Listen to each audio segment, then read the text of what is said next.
민원련의 미디어 탈곡기.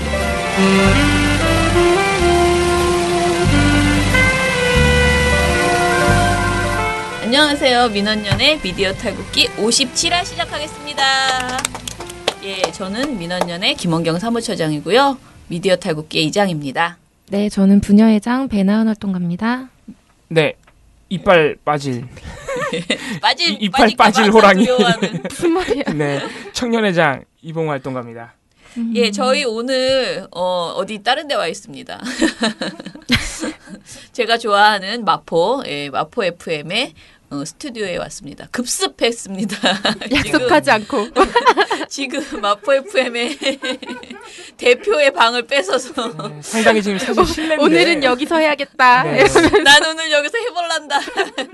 김원경 처장님의 인맥을 이용해서 네, 부당한 이득을 취하고 있습니다.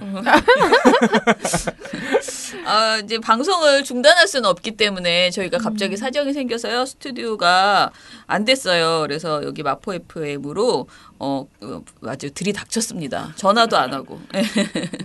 생방송 중이길래 전화를 안 받더라고요. 그래서 대표의 방을 아무튼 뺏어서 지금 녹음 시작했고요. 그렇기 때문에 마포 FM에 대해서 홍보합시다. 뭔가 좋은 얘기 좀 한마디씩 해주시죠. 가장 잘 나가는 지역 자치 라디오죠. 네. 공동체 라디오. 네, 공동체 라디오. 네.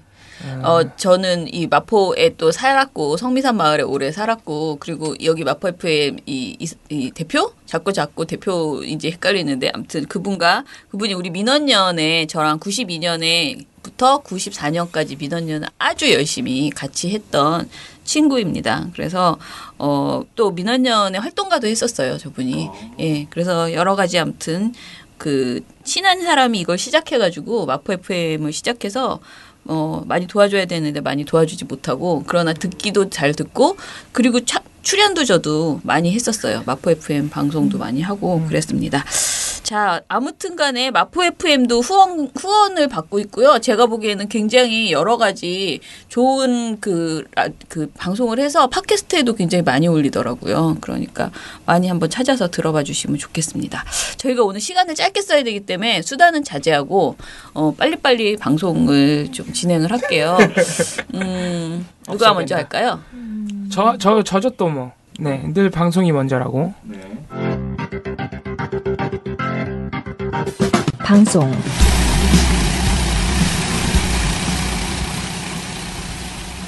지금 국민의당의 문준용 씨 의혹 관련 녹취 조작 사건이 일파만파 계속 커지고 있습니다. 검찰은 현재 이유미 씨를 조사하고 있는 중이고요. 이준서 전 최고위원 역시 잠정적 피의자로 보고 조사를 할 예정입니다. 출국 금지 조치됐죠. 지금 국민의당의 개입 여부, 조직적 개입 여부가 사건의 가장 중요하면서도 최대의 쟁점으로 떠오르고 있습니다. 지금 국민의당은 이유미 씨의 단독 범행이라고 하고 있고 이준서 전 최고위원도 SBS와의 단독 인터뷰를 통해서 다시 한번 이유미 씨 단독 범행이다. 우리는 조작일 거라고 꿈에도 몰랐다. 이런 식으로 주장을 했습니다. 그러나 이유미 씨는 지금 검찰 조사에서 꾸준히 그 당의 기획과 조직적인 지시가 있었음을 증언하고 있어서 엇갈리고 있는 상황이죠. 그래서 앞으로의 조사 내용을 지켜봐야 될 텐데 지금 이준서 씨와 이유미 씨의 그 카톡 내용이 공개가 됐고 그리고 이제 다시 한번 5월 5일 그 당시에 녹취를 공개할 당시에 국민의당의 어떤 행적 이런 것들이 다시 한번 조명을 받고 있는데 여러모로 국민의당이 진짜 아예 몰랐다고 하기에는 좀 그럴 가능성은 없지 않느냐. 어떻게 공당이 심지어 검사 출신 국회의원을 몇 명이나 지니고 있는 공당이 이런 허술한 조작을 몰랐다는 것은 말이 안 된다. 예. 그래서 뭐 안철수 책임론 이런 얘기도 당 내에서 나오고 있습니다. 당 내. 국민의당 내부에서 안철수 책임론이 흘러나오고 있고 당 안팎으로 아무튼 국민의당 책임이 크다. 사실 당의 어떤 직접적인 개입이 없더라고 해도 이건 엄청난 일이죠. 네. 없다고 해도 이거는 국민의당이 책임을 아주 크게 져야 하는 일입니다. 네. 아무튼 그런 상황에서 이게 26일 날 처음 밝혀지고 계속해서 좀 논란이 커지고 있는 상황입니다. 그래서 26일 당일에는 방송사들이 이거를 그렇게 크게 보도를 못했어요. 26일 기자회견 대국민사가 나오자마자니까 방송사들 입장에서는 취재해서 보도할 시간이 굉장히 없어서 26일 저녁 종합뉴스에서는 그래서 27일 종합뉴스로 넘어가니까 이게 이제 개성이 드러나나요? 개성이 크게 드러납니다. 이거 가지고 이제 장난치는 방송사가 나오죠. 자, 이 문제까지 장난치긴 참 어렵다. 국민의당이 이실직고하는 상황인데 이걸 가지고 장난치긴 상당히 어렵거든요. 근데 정말 뭐 장난이 아니고 거의 큰 을 쌓는 방송사가 있는데 진짜 방송에서 이러시면 안 됩니다. 소리 좀 해주시겠어요? 네. 어느 수나 해주십시오. 네. 뭐라 그럴까요? 아주 횡포를 부리는 방송사가 있는데 거의 횡포 수준입니다. 진짜로. 당연히 뭐 이거는 저는 퀴즈 안 내요. 왜냐면 방송사 중에서는 거의 압도적으로 미친 척을 하는 방송사가 있기 때문에 MBC가 정말 난리를 치고 있습니다. 난리를. 그래서 뭐 일단 방송사별로 이제 보도량도 좀 차이가 나는데요. KBS가 3건, MBC가 5건, SBS도 5건, 그리고 TV조선 3건, 채널A 3건, MBN 3건. 그러니까 사실 생각보다 그게 보도량이 많지가 않아요. 27일이면은 검찰 조사 진행되고 이유미 씨 국민의당 주장이 계속 엇갈리고. 전달해야 될 내용이 많은데? 네, 엄청 많아요 내용이. 그리고 5월 5일 당시의 어떤 정황들 굉장히 지금 분석할 게 많거든요. 그리고 조작을 그때 당시 이제 공개됐던 녹취 자체도 상당히 그래서 다시 분석이 많이 되고 있죠. 그래서 여러분들도 다시 들어보시면 알겠지만 저는 이제 방송 뉴스를 보다 들어봤는데 와, 내가 그때 너무 관심이 없었구나 싶을 정도로 다시 들어보면 정말 바보 같아요. 정말 허술해요, 정말. 예. 연기도 좀 못하고. 그래서 뭐 아무튼 그런 거는 사실 저 같은 일반 시청자가 반성할 일이 아니고 우리 언론들이 반성해야 될 일이죠. 그렇잖아요? 그때 당시에는 이게 그렇게 허술하다는 보도가 안 나왔거든요. 네네. 예. 근데 지금 방송사들 일단 제일 중요한 거는 보도량이 적다는 거는 그때 당시에 국민의당의 어떤 부실한 정황 또 녹음 자체, 녹취 자체의 허술함 이런 거를 그때 당시에 보도는 아무나 안 해줬거든요. 그럼 이제 와서라도 해줘야 되잖아요. 그거를 하는 방송사는 SBS랑 JTBC밖에 없어요. SBS 선뜻 이해하기 어려운 이유미 씨의 주장이 곳곳에 보입니다. 이걸로 봤을 때 대선 당시 국민의당이 상대 후보를 흠집내기 위해서 초보적인 검증조차 소홀히 했다는 비판을 피할 수 없어 보입니다. JTBC 이 씨가 조작한 파일 내용을 들어보면 엉성하기도 하고 또 흐름이 너무 어색해서 왜 당내에서도 의견이 분분했는지를 쉽게 짐작해 볼 수 있습니다. 다른 방송사는 그거 안 해줘요. 심지어는 이유미 씨와 국민의당의 엇갈리는 증언 이런 것도 27일 날에는 보도를 안 했어요. SBS랑 JTBC만 보도했어요. 그럼 딴 데 뭐해요? 검찰 조사 한 건. 그리고 안철수 책임론이 흘러나오고 있다 이런 보도 한 건. 각 당의 반응이죠. 안철수 책임론에 대해서 국민의당에서도 나왔다 한 건. 뭐 한 건이 아니고 보도 한 건에서 그리고 자유한국당과 바른정당은 특검에 동의했다. 뭐 이런 각 당의 반응 한 건 하고 끝이에요 그냥. 아무튼 27일 날에는 방송사들 보도가 굉장히 부실합니다. 그래서 JTBC만 무려 11건의 보도를 통해서 상당히 열심히 보도했어요. 그래서 당시에 부실했던 정황 3건. 국민의당을 굉장히 강하게 비판합니다. JTBC가 무려 5건의 보도를 할애해서 국민의당이 그 당시에 검증했어야 한다. 그리고 그 당시에 기자들이 그렇게 까라 그랬는데 기자들이 까라 그랬단 말이에요. 도대체 이게 누구냐? 제보자가 누구냐? 그런데도 국민의당은 아무것도 공개하지 않으면서 이 증거는 이 녹취는 믿을만하다는 주장 그리고 의혹을 유포하는 데만 힘썼다. 이런 비판 보도도 있고요. 아무튼 JTBC가 열심히 비판을 했습니다. 자, 이렇게 대부분의 방송사들이 부실하게 보도를 했던 27일 MBC는 부실한 정도가 아니고 아예 물타기를 국민의당을 대신해서 해주고 있는. 자, 뭘로 물타기를 했을까요? 설마 특검하자는 겁니다. 거의 특검하자고 거의 정말 미쳐 날뛰고 있는 상황이었어요. 27일 날 보도 제목을 보면 이참에 규명 취업 특혜 특검 요구. 보도 제목이 벌써 이런 제목 뽑은 데가 없어요. 네, 이런 제목 뽑은 데가 없습니다. 그런 제목은 국민의당이 뽑는 거죠. 네, 이거 국민의당 논평 제목 같죠. 네. 자유한국당이랑 국민의당이랑 네, 맞아요. 둘 중 누구 고른다면? 이게 재밌는 게 특검 주장에 대해서 지금 동의하고 있는 곳이 자유한국당, 바른정당, 국민의당이죠. 네, 국민의당이 처음에 특검 얘기했고요. 아무튼 그래서 MBC가 그런 일부 야당의 주장을 굉장히 강력하게 옹호해주는 보도인데 근데 야당 중엔 정의당도 있거든요. 정의당은 굉장히 세게 비판했거든요. 물타기 하지 말라고. 정의당은 얘기도 안 해요. MBC 눈에는 정의당은 야당도 아니야. 네. 아무튼 정의당 얘기는 나오지도 않고 그래서 보도가 시작되자마자 이런 가운데 야권에선 국민의당 녹취 조작은 분명히 잘못됐지만 그렇다고 취업 특혜 의혹이 해소된 건 아니라는 주장도 나왔습니다. 특검에서 조작 파문과 함께 취업 특혜 의혹까지 진실을 밝히자는 겁니다. 현재근 기자입니다. 이런 식으로 하면서 쭉 국민의당과 바른정당과 자유한국당의 주장을 쭉 나열을 해줍니다. 막 특혜 의혹 자체에 대한 진실도 규명되어야 된다 이런 주장 있죠. 그러면서 MBC가 이번 사건의 본질은 문준용 취업 특혜다 이런 설명도 해주고요. 네. 와 이거는 진짜 대박이다. 네. 왜 본질이 그거래? 그거는 뭐 모르죠. 그런 근거는 없어요. 근데 이게 네. 바른정당도 조작 논란은 물론 본질인 취업 특혜에 대한 명확한 진실 규명이 병행돼야 한다고 밝혔습니다. 병행해서 특혜 의혹 사건에 관련된 진실도 규명이 되어야 된다고 생각합니다.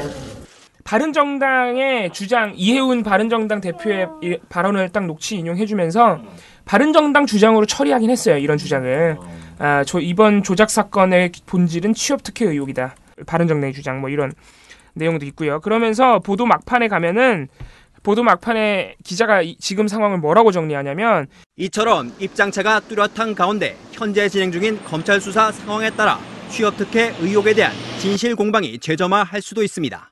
MBC 뉴스 한정입니다. 이번 조작 사건으로 인해 취업 특혜 의혹에 대한 진실 공방이 재점화되고 있다. 아닌데? 네. 아무도 그거 어떻게 하면은 지금 사상 초유의 선거 공작이 일어나서 지금 다들 선거 공작, 증거 조작, 허위 사실 유포 이런 게 지금 핵심 쟁점이잖아요. 그런데 MBC는 취업 특혜 의혹이 재점화되고 있대요. 이것 때문에. 아무튼 시각이 참 특이한. 자, 이 보도는 그래도 굉장히 얌전한 보도예요. 어쨌든 간에 야권의 주장을 인용하면서 여론전을 펴는 거니까. 다음 보도가 아주 재밌는데 다음 보도가 15년 만에 재현된 대국민 사기극이라는 보도입니다. 제목의 보도예요. 자, 15년 만에 재현된 사기극이 뭐냐면 2002년 병풍 사건을 말하는 겁니다. 그래서 근데 이게 MBC가 이 보도를 통해서 하는 말을 제가 딱 요약을 해드리자면 뭐냐면 2002년 병풍 사건과 지금의 이 사건이 되게 비슷하다. 녹취를 조작했고 유력한 대선 주자를 음해했다. 네, 그렇죠. 어쨌든 유력한 대선 주자의 아들을 음해했다죠. 네, 맞습니다. 네, 맞는 말이에요. 그런 공통점이 있죠. 근데 MBC가 보기엔 차이점이 있어요. 일단 이회창 당시 후보 2002년 당시의 후보는 졌는데 이번에 문재인 대통령은 이겼다 이거예요. 뭐 여기까지는 뭐. 그 다음 차이점이 굉장히 웃깁니다. 2002년 병풍 때는 그 이제 녹취를 조작한 분이 김대엽이라는 분이에요. 김대엽 씨가 조작했던 녹취에서 이회창 후보 아들의 병영 회피 의혹이 시작된 것이다. 그래서 김대엽 씨가 조작했던 그 의혹은 완전히 거짓으로 판명이 됐다. 그건 거짓이다. 근데 이번엔 다르다 이거예요. 이번엔 다르다. 이번에는 문재인 대통령 아들의 취업 특혜 의혹은 원래 계속 있었다. 굉장히 의혹이 컸다. 국민의당이 그거를 알리기 위해서 악의적인 조작을 한 것뿐이다. MSG를 좀 쳤다. 네, MSG를 쳤다는 거예요. 그리고 또 한 가지. 이회창 당시 후보 아들의 의혹은 거짓이었지만 이 의혹은 이미 특혜 취업 의혹이 커져 있는 상황에서 의혹의 파괴력을 키우기 위한 악의적 조작이었습니다. 그 파급력과 결과는 달랐고 특혜 취업 의혹은 여전히 해소되지 않고 있습니다. MBC 뉴스 육덕수입니다. 여전히 의혹이 굉장히 크다. 그래서 조사해야 된다 이거예요. 수사해야 된다. MBC를 조사해야 돼. 네.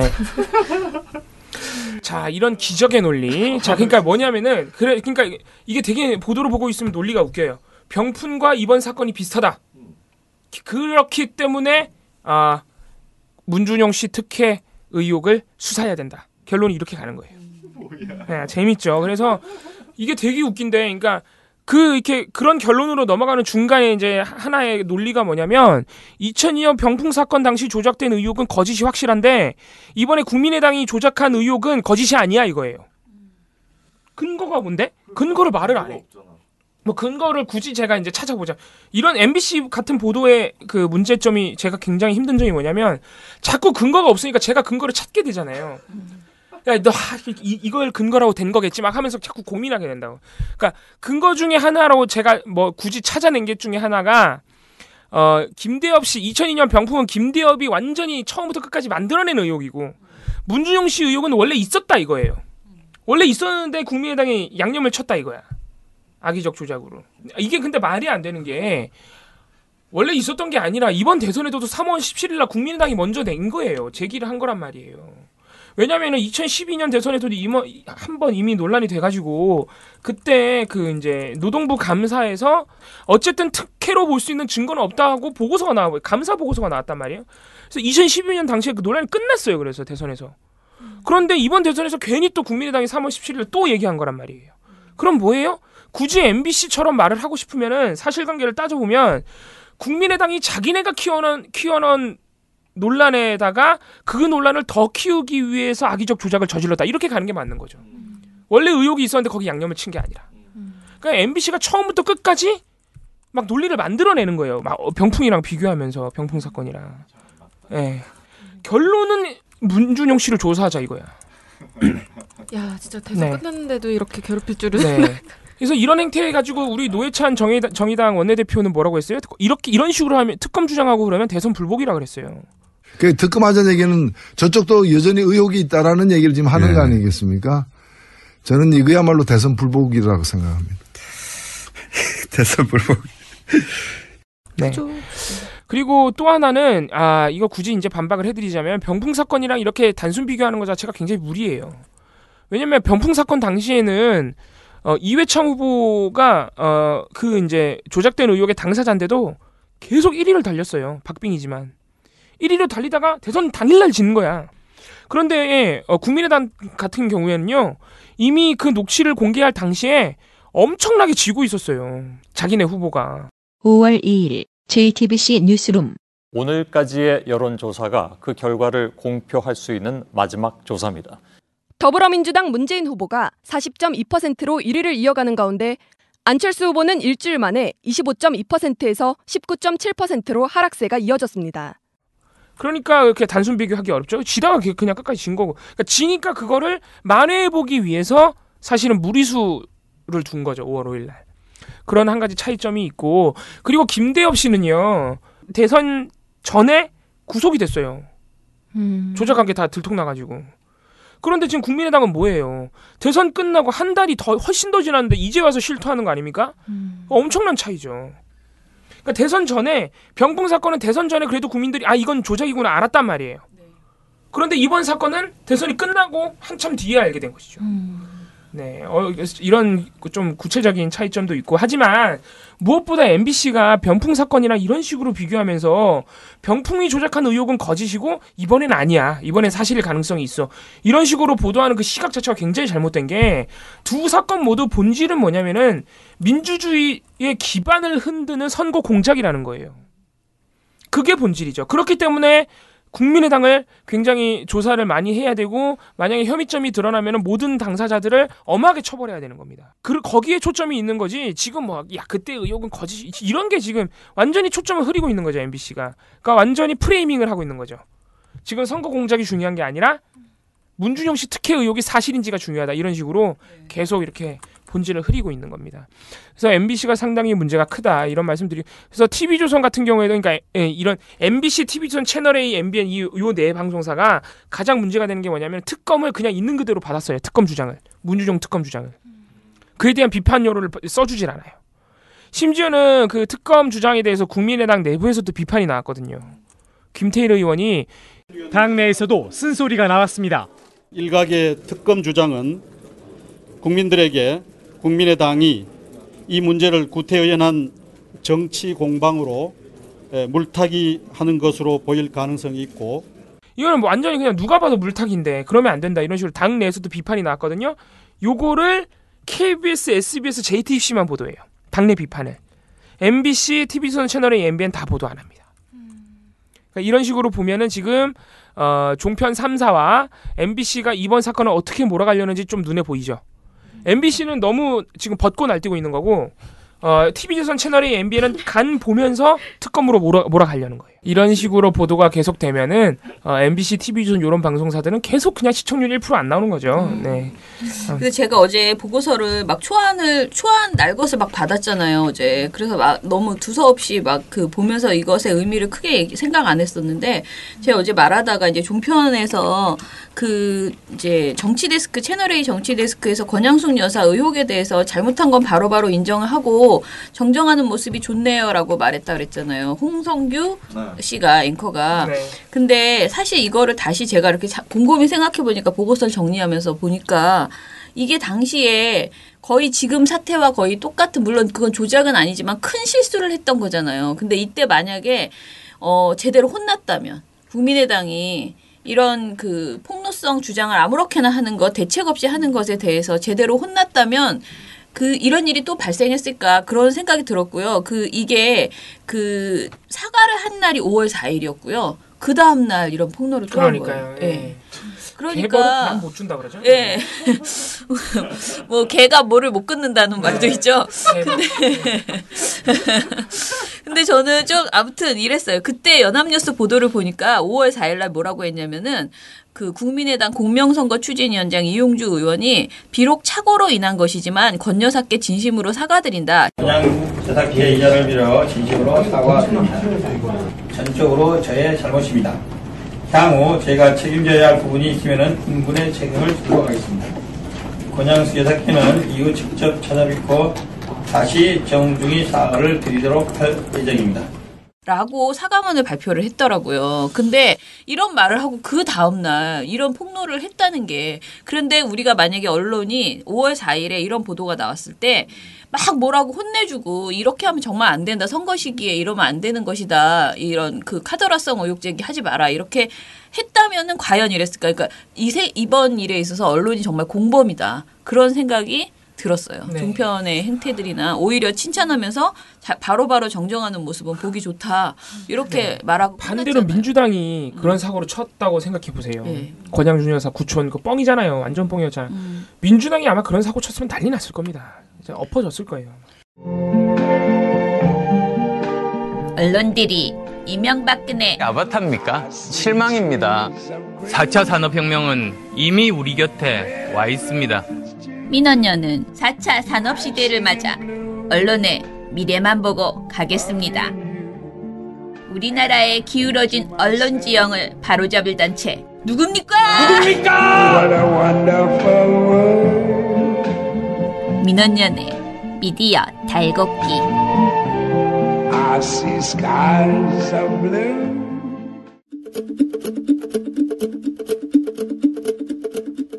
신문.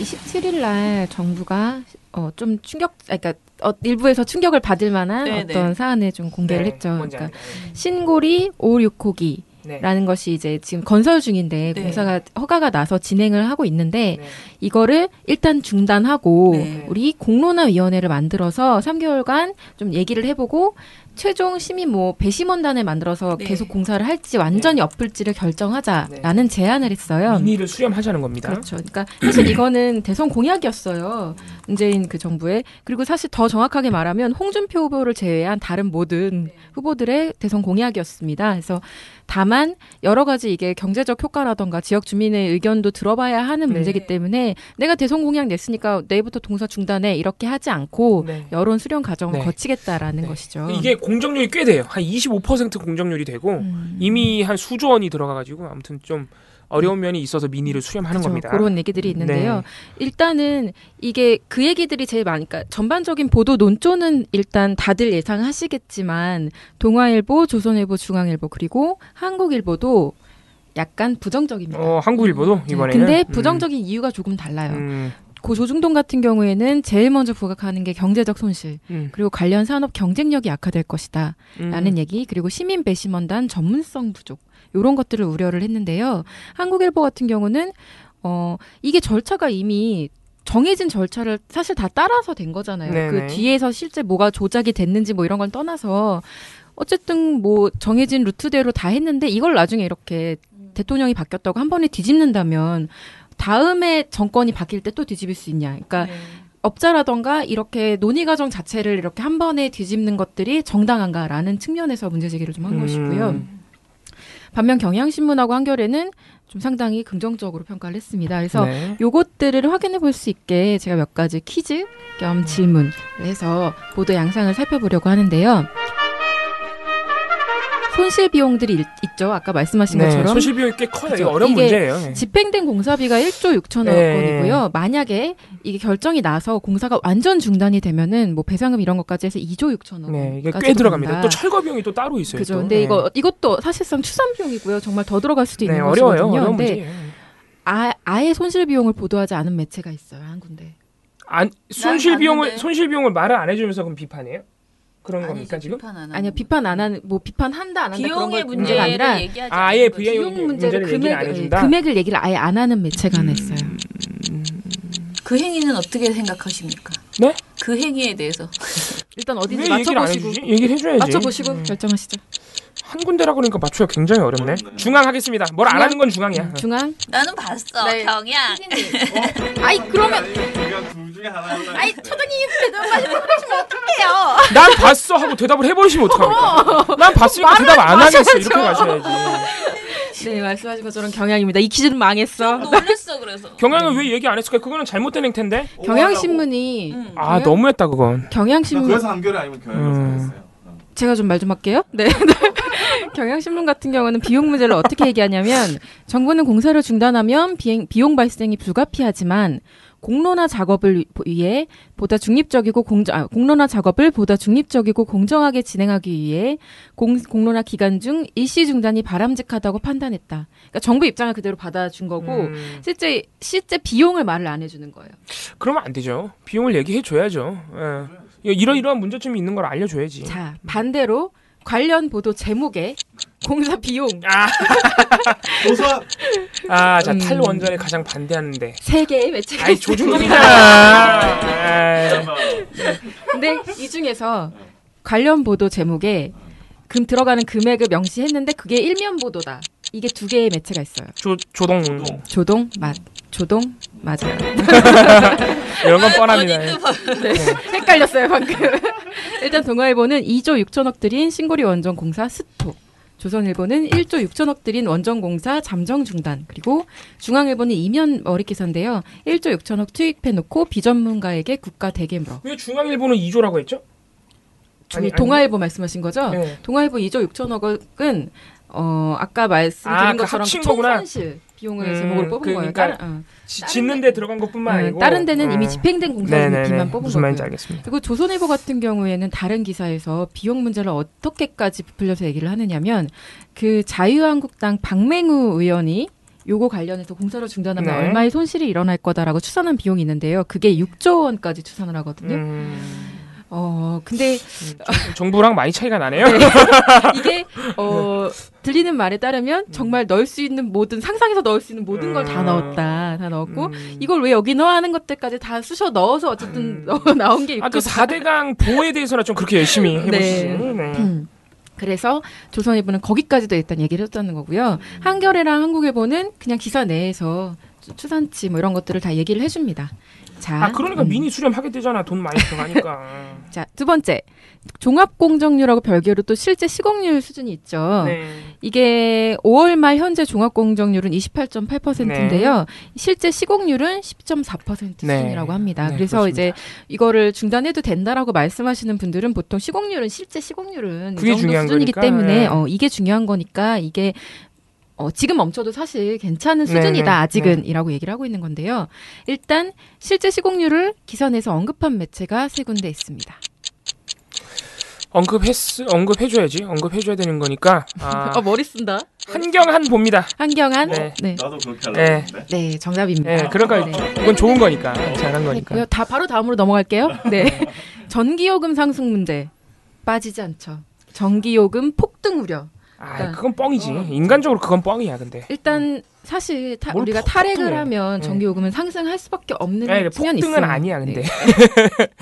그리고 정확하게 말하면 아직 추산치가 나올 수가 없는 게 이건 우리가 뭐 수입할 때 그것들 그 당시 가격이 어떻게 될지도 알 수가 없는 거고 막말로 그냥 예상만 하는 거예요. 모두 다 각기 다른 그렇죠. 기준을 가지고서. 근데 다만 어쨌든 안전에 대한 비용과 안전을 우선시할 것이냐 효율성을 우선시할 것이냐 여러 가지 측면에서 우리는 안전을 택한 것이기 때문에 그건 좀 사회적으로 논의가 필요한 부분인데요.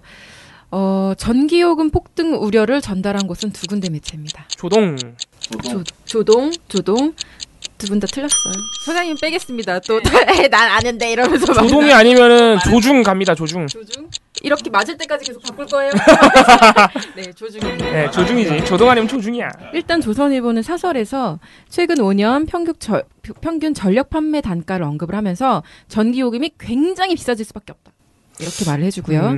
하지만 뭐 글쎄요, 그거 외에는 다른 얘기는 없었고요. 탈원전을 그냥 하겠다는 게 아니고 대책을 마련하면서 하는 거니까. 그렇죠. 중앙일보 같은 경우에는 일본 사례를 언급을 하면서 일본도 전기요금 급상승했다.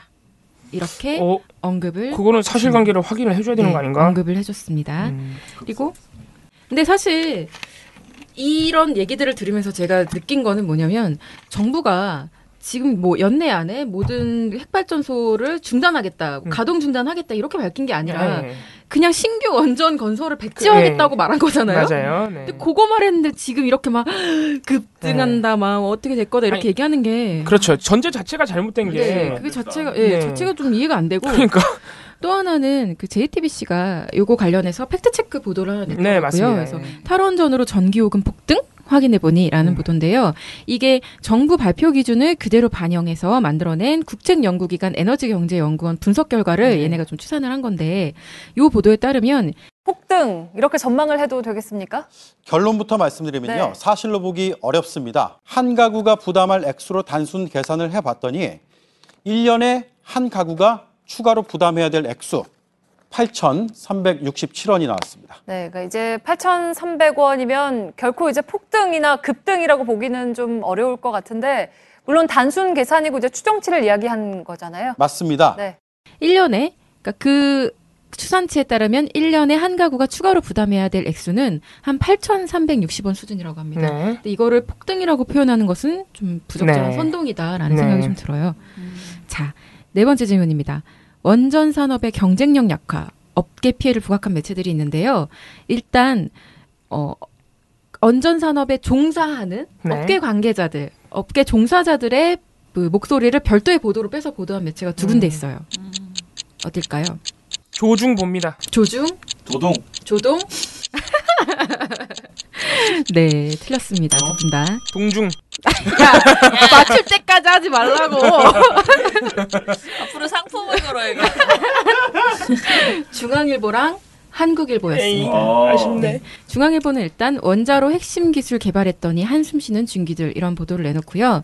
일단 이거 관련해서 우리 작은 중소기업들이 핵심 기술들 많이 밝게 해놨는데 이런 사업이 만약에 사양산업이 되면 이 사람들이 어떻게 되겠느냐라는 우려를 좀 표했고요. 한국일보는 원전 업체들이 정부 어떻게 믿고 일하겠느냐.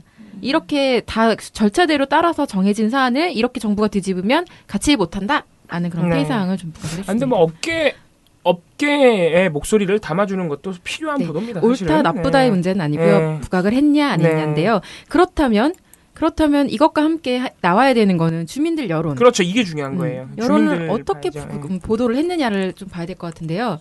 일단 주민 여론을 부각해서 전달한 곳이 세 군데 있습니다. 이건 좋은 거잖아. 아닌지 모르지. 아, 보도를 안 했다고요? 부각해서 전달한 곳이 세 군데 있습니다. 한경한. 조중동. 야, 극단적인데? 자, 여러분. 그 주민들 여론이 찬반이 지금 갈리고 있어요. 네, 페이크가 있었습니다. 그럼 갈등을 부각했겠네. 갈등을. 그래, 어쨌든 두 분 다 틀렸고요. 동아중앙 한겨레인데요. 요건 사실 맞힐 수 없는 문제였죠. 일단 동아일보는 원전을 유치한 주민들 목소리를 부각해서 보도했습니다. 제목 자체가 원전 유치한 주민들 누구를 위한 중단인가 항의 이렇게 얘기를 했고요. 중앙일보는 VS 구도 주민들은 정부가 여론몰이를 하는 거다라고 얘기를 했고 환경단체는 공약을 이행해서 환영한다라고 했다는 그 여론들을 그냥 VS 구도로 다 소개를 했고요. 반면 한겨레는 대통령이 우리 편지에 화답 모처럼 웃음 밀양 보도를 통해서 그 경남 밀양 주민들 목소리를 네. 굉장히 좀 상세하게 전달을 했습니다. 근데 사실 경향이나 조선, 한국일 같은 경우는 별도의 기사로 전달을 하지 않았지만 기사 내에 그 나오는 말들을 보면 어느 단위 주장에 좀 기울어져 있는지는 확인이 되는데요. 일단 경향은 정부 결정에 반발하는 목소리를 아예 전달을 안 해요. 아, 경향이 요새 왜 이러죠? 약간 좀 요 부분에 있어서는 네. 경향신문이 좀 앞서서 보도를 열심히 했거든요. 이런 핵발전소 폐기. 그래서 조금 기울어진 보도를 한다. 그래서 저는 그것도 나름 뭐 네, 방향이라고 생각을 자기네 하고요. 방향성이죠. 네네네. 그리고 대신 환경단체들 입장, 환경운동연합이나 에너지정의행동 이런 곳들의 입장을 좀 상세히 전달을 합니다. 조선일보는 어떻게 보도했을까요? VS 구도로 보도를 하는데 그 중에서도 약간 유치 입장이겠죠. 유치 입장에 좀 더 네. 상세하게 그 분량을 할애를 하고 있고요. 네. 한국일보도 마찬가지예요. 환경단체는 환경 입장했다라고 전달을 하는데 그 뒤에다가 하지만 원전 건설을 통해 지역 개발을 희망했던 주민들과 공사에 참여했던 업체나 학계들은 반발하고 있다라고 덧붙여주고 있습니다. 자, 시민배심원단의 전문성에 직접 우려를 표하거나 관련 여론을 전달한 매체는 한 군데입니까? 네, 일단 직접적으로 자기네들 목소리로 비전문성을 지적한 곳은 3군데 있습니다. 조중동. 네. 네, 이건 뭐 문제라고 하겠는데요. 얘기하지 않겠습니다. 아니, 네. 내 맞춘 거. 무시. 근데 이 중에서 문제를 취소한 거야 지금. 네. 너무 이건 문제 아니었어. 진짜 문제 나오겠습니다. 삭제한다. 제일 무서운 사람. 네. 이 중에 한 매체는요. 그러니까 사실 이 세 매체는 다 양쪽의 의견을 막 나열하면서 요렇게들 괜찮다고도 하지만 사실은 부정적인 의견도 있다. 막 이렇게 편집 장난을 치는데 이 중에 한 매체는 그냥 뭐 이 배심원단 전문성의 우려를 표하는 정도가 아니라 아예 전문가들로만 논의를 해야 된다라고 주장을 했어요. 거기가 어딜까요? 조선일보. 야, 좀 성의 있게 맞추라고. 집중하라고. 아니, 조선일보가 맞지 않을까요? 나 되게 생각한 건데. PDP? 저는 중앙. 네, 조선일보였습니다. 역시. 네, 조선일보는 어떻게 말하냐면 이 심각한 문제는 전문가들의 논의와 검토로 결정되어야 한다. 아무리 많은 정보를 준다고 해도 전문가의 지식과 식견엔 턱없이 모자랄 수밖에 없다. 이렇게 얘기를 하면서 중대한 국가 사안은 멋부리듯 다루지 말라라고까지 얘기를 했습니다. 아유, 야, 그건 누가 멋부려. 자, 마지막 질문인데요. 그 신고리 5,6호긴 같은 경우에는 애초에 CC 계획 그 승인 단계부터 말이 많았죠. 이게 만약 지어지면은 이 지역은 세계 최대 핵발전소 밀집 지역이 되고요. 또 위험 지역, 세계 최대 인구 밀집 지역이 되는 거예요. 엄청 위험해요, 사실은. 네, 정말 이거는 네. 그 지역 주민들은 불안해서 도저히 있을 수 없다라고 얘기를 했고요. 또 국정감사 지난해 열렸었는데 당시에 활성 단층이나 뭐 이런 그 조사 결과가 은폐 폐기됐었고 또 그 핵발전소 지진 재해 위험 평가 같은 것도 다 축소 왜곡되어서 그걸 근거로 해서 이게 허가가 났다라는 사실이 밝혀졌어요. 근데 요거 관련해서 이런 역사, 신고리 5,6호기의 건설 관련된 역사, 이력을 언급한 곳은 2군데 매체밖에 없었습니다. 한경. 네, 정답입니다. 네. 아, 근데 사실 저희가 이제 언론 보도에 대해서 말하다 보니까 자꾸 이제 중립적인 그러니까 있는 의견들은 다 말해줄 필요가 있는데 가장 중요한 게 사실 이런 걸 말을 해줘야 돼요. 보도를 이런 걸 해줘야 돼요. 얼마나 애초에 이게 위험하게 지어진 건지. 그렇죠. 그러니까 사실 이게 왜 중단이 된 건지를 말을 해주려면 이런 얘기들이 나와야 되는데. 왜 논란이 되는지 이걸 얘기를 해줬는데 이걸 얘기를 안 하고 그냥 지금 나오는 여론들 막 나열해버리면. 돈 얘기만 하면 사실. 돈 얘기하고 그러면은 사실 부정적인 여론몰이 하는 거예요, 지금. 네. 그래서 뭐 이런 결과가 나왔습니다. 되게 위험한 지금 상태거든요, 사실은. 그러니까 중단하는 데는 다 이유가 있는 거예요, 사실은. 네. 신문은 여기까지 하겠습니다. 적폐 청산 가운데 가장 중요한 분야 중에 하나가 저는 언론 적폐라고 생각합니다.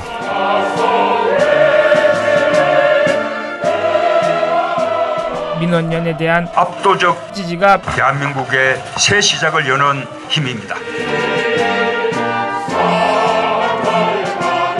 시민 여러분들의 힘으로 언론 교체 꼭 해내겠습니다.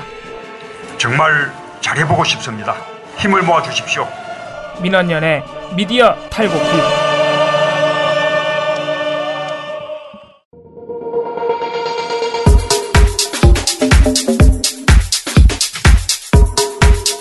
종편.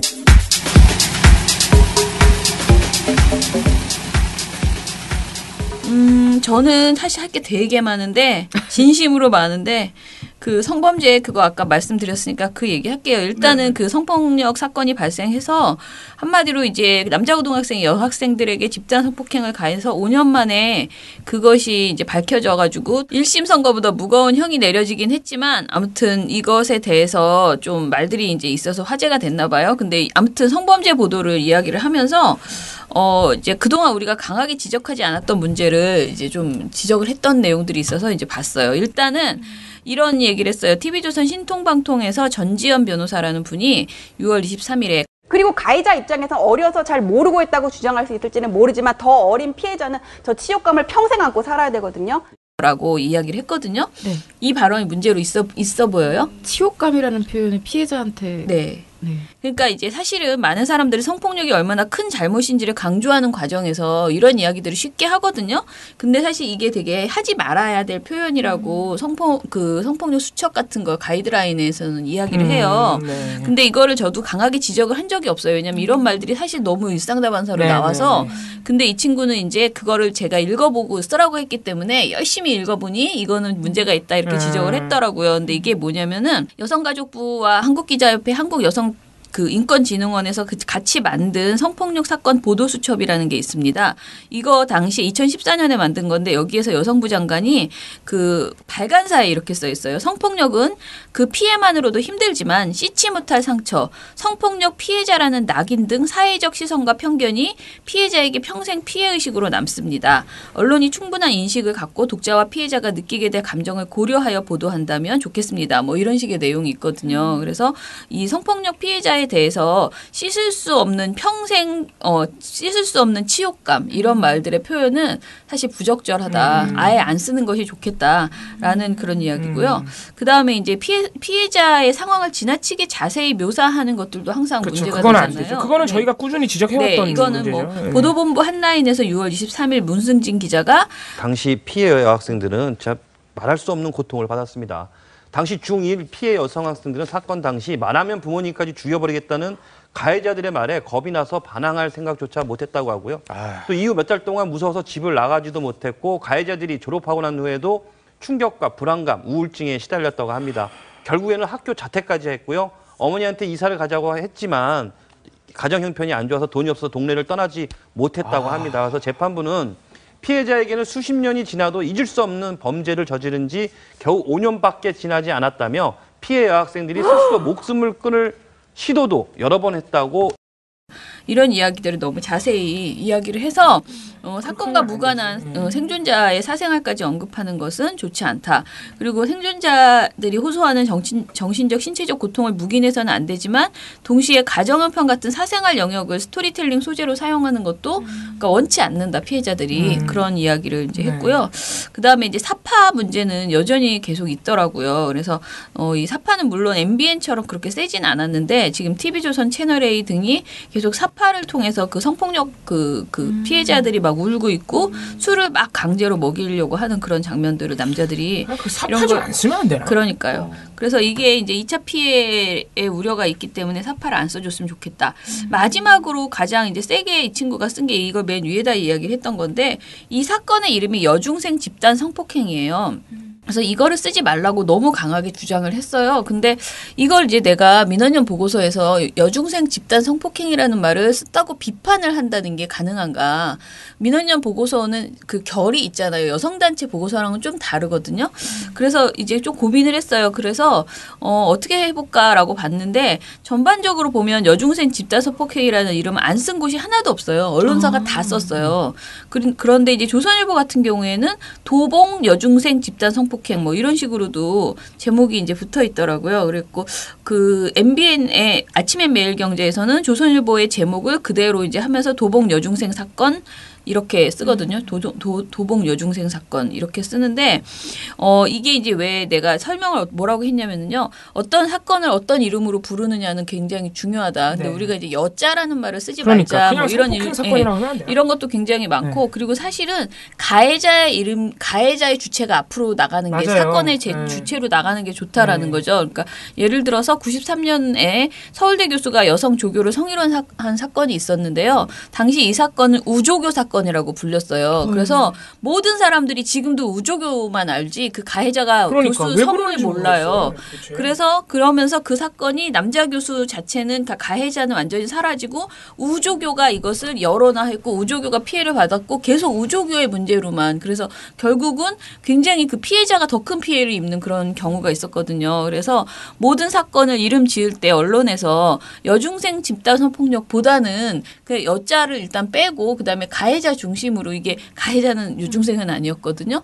그래서 그런 것들을 이렇게 다르게 뭐 청소년 집단 성폭행이라든가 그냥 그렇게 하는 것이 더 적절하지 않았을까. 그래서 최대한 그 사건을 붙일 때 건조하게 여자 뭐 이런 이야기를 빼고 그다음에 가해자가 주체가 될 수 있도록 그렇게 이름 지었으면 좋겠다. 이런 이야기로 보고서를 아무튼 발표를 했습니다. 근데 여중생 집단 성폭행이라는 그 이름 붙인 것에 대해서 별 문제의식을 나도 안 가지고 너무 일상화돼 가지고 있었는데 이제 이 인턴분이 어찌됐든 젊은 시각으로 자기는 이거를 문제로 지적해서 전 기사에서 제목을 어떻게 뽑았는지를 막 찾아보고 이런 걸 했더라고요. 그래서 그런 점이 저는 좀 신선했어요. 그리고 우리가 무슨 허베이 스트리트호 이런 제가 보고서에서는 안 썼지만 예전에 그 태안 기름 유출 사건 때 그 사건을 태안 기름 유출 사건으로 하면서 그 가해자 그러니까 그 사건을 일으킨 삼성과 예, 허베이 스트리트호 이것이 다 가려져 버렸잖아요. 그것처럼 앞으로 성폭력 사건에 있어서는 조금 더 이 이름 짓기에 주의해 줘야 되겠다. 그런 생각이. 모든 사건이나 범죄가 자꾸 그런 식으로 명명이 되니까. 네네. 네, 그래서 가해자 중심으로 바꿔나가는 이게 이제 완전히 프레임을 조작하는 그런 수준의 것이 되기 때문에 예, 앞으로 좀 더 사실은 성폭력 보도를 왜 이렇게 꼬박꼬박 해야 되는지 잘 모르겠어요. 특히 종편이 이걸 너무 좋아하거든요. 그 시사 토크쇼에서 항상 소재가 돼요. 성폭력은. 그래서 이게 성폭력이 나쁘다 이것보다는 너무 흥미 위주로 접근하는 측면이 강하기 때문에 이럴 바에는 안 다뤄주는 게 좋겠다. 그런 이야기를 하겠습니다. 시민이 단결만 하면 언론 집회 세력 무조건 이깁니다. 왜 종편이라고 하는가 하면 종일 편파방송만 한다고 종편이. 종일 편파방송이 내 욕이나 하고 엉터리 여론조사 발표나 하고 그래갖고 국민 여론을 오도를 하고 종편이 그 4개 중에 2개는 없애버리고. 모든 언론 세탁기 이어서 한번 돌리겠습니다. 아니죠. 우리는 민원연의 미디어 탈곡기에 넣고 확 돌리겠습니다. 민원연의 미디어 탈곡기. 이제 종편에서 슬슬 국민의당에 대해서 그러니까 지지라기보다는 편들게 하는 그런 말들이 이제 나오고 있더라고요. 그래서 요것도 오늘 좀 뒤져가지고 내일은 그 얘기를 좀 해봐야 될 것 같습니다. 예, 저희가 털어야 될 일은 진짜 이게 줄어드는 일이 없는 것 같아요. 그죠? 자, 우리 남의 집을 빌려서 일을 하는 관계로 이걸로 마무리를 하겠습니다. 민원연의 스튜디오 습격사. 민원연 그리고 내일 스튜디오 공사합니다. 저희 드디어 네 이제 다음 주 월요일에는 우리 스튜디오에서 녹음할 수 있게 되었습니다. 과연. 네. 오늘 가능할까요? 과연. 할 수 있습니다. 네. 그러면 민원연의 미디어 탈곡기는 내일도 열심히 털어드리겠습니다. 탈탈탈. 안녕.